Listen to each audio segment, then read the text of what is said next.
10 करोड़ की आपराधिक मानहानि का मामला। पूर्व सीएम शिवराज सिंह चौहान, वीडी शर्मा और भूपेंद्र सिंह की याचिका पर फैसला सुरक्षित। करीब 2 घंटे चली लंबी बहस के बाद high court justice Sanjay Dwivedi ने फैसले रखा सुरक्षित। राज्यसभा सांसद तनखा का पक्ष रखने दिल्ली से आए थे वरिष्ठ अधिवक्ता कपिल सिब्बल। बहस कर अदालत से बाहर निकले सिब्बल बोले, आज विवेक का जन्मदिन और तोहफे के रूप में उसकी ओर से मैंने की है बहस। अगर कोर्ट के बाहर कोई भी एक अधिवक्ता पर कुछ भी लांछन लगाए, ये गलत। सिब्बल सुनवाई के बाद बोले तनखा, मैं आज की सुनवाई से काफी संतुष्ट। ये मानहानि का मुकदमा एक नेता के रूप में नहीं बल्कि एक अधिवक्ता के रूप में मैंने किया है दायर। नेता इस तरीके से नहीं कर सकते कुछ भी बयानबाजी। अदालत से उम्मीद है कि फैसले के जरिए पेश की जाए नजीर। मैं आज की सुनवाई से पूर्ण तरह संतुष्ट हूँ और संतुष्ट इसलिए भी हूँ कि सिब्बल साहब ने बहुत अच्छे से कानून की और डेफर्मेशन की व्याख्या की। सिब्बल साहब ने सुप्रीम कोर्ट में मोस्ट ऑफ दीज केसेस के बहस भी वो पहले कर चुके हैं, तो उनको पूरी व्याख्या वैसे भी रटी हुई थी। और सबसे बड़ी बात जो सिब्बल साहब ने आज कही कि ये जो डेफर्मेशन का केस मैंने लगाया है, this is not mister Tankha as a politician, this is as mister Tankha the senior lawyer, a designated senior lawyer, ex advocate general, ex additional solicitor general of India and practising senior lawyer of the Supreme court.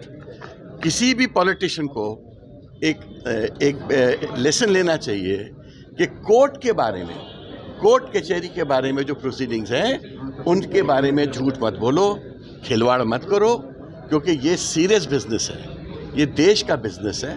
और judiciary और court कचहरी और वकीलों के साथ खिलवाड़ करना की ही आज बहस हुई है और रेस्ट आपको सिब्बल साहब बताएंगे। केवल विवेक जी का नहीं है, तनखा जी का नहीं है। हम जो वकील लोग हैं, हम कोर्ट में जाके अपना कर्तव्य निभाते हैं, बहस करते हैं, और अगर कोर्ट के बाहर कुछ लांछन आरोप लगें जो उनको मालूम है कि झूठे हैं और प्रोफेशनल की रेपुटेशन पे दबा आ जाए, को चोट आ जाए, तो मैं समझता हूं कि इस समाज के लिए बहुत एक खतरनाक बात है, क्योंकि प्रोफेशनल तो अपना प्रोफेशनल काम करता है और उस आधार पे न्याय मिलता है कोर्ट से। तो अगर आप पॉलिटिशियन प्रोफेशनल के ऊपर आरोप लगाने लगे तो न्याय की व्यवस्था क्या रहेगी, आप सोच सकते हो।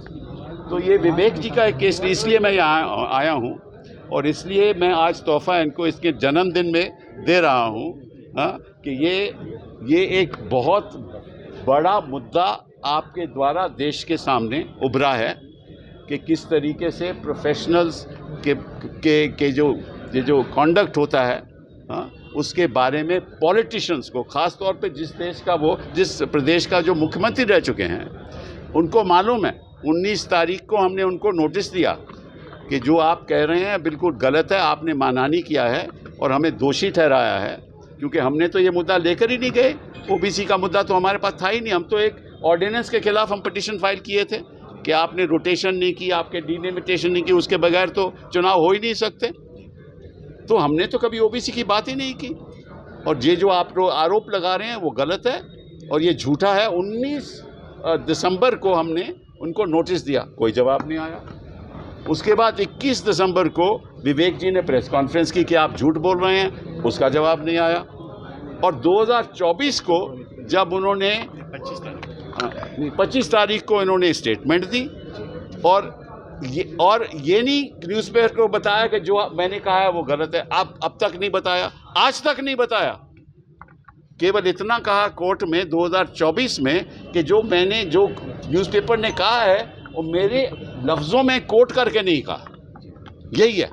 तो ये तो साफ मतलब कि ऐसा है ना कि अगर पॉलिटिशियन लोग ऐसा करने लगें तो फिर तो वकीलों को इकट्ठा होकर इनका सामना करना पड़ेगा ना। तो सामना कर रहे हैं, शुरुआत हो चुकी है और पॉलिटिशियन को पता लगना चाहिए कि हम पीछे नहीं हटेंगे। Sir, another question. No other questions.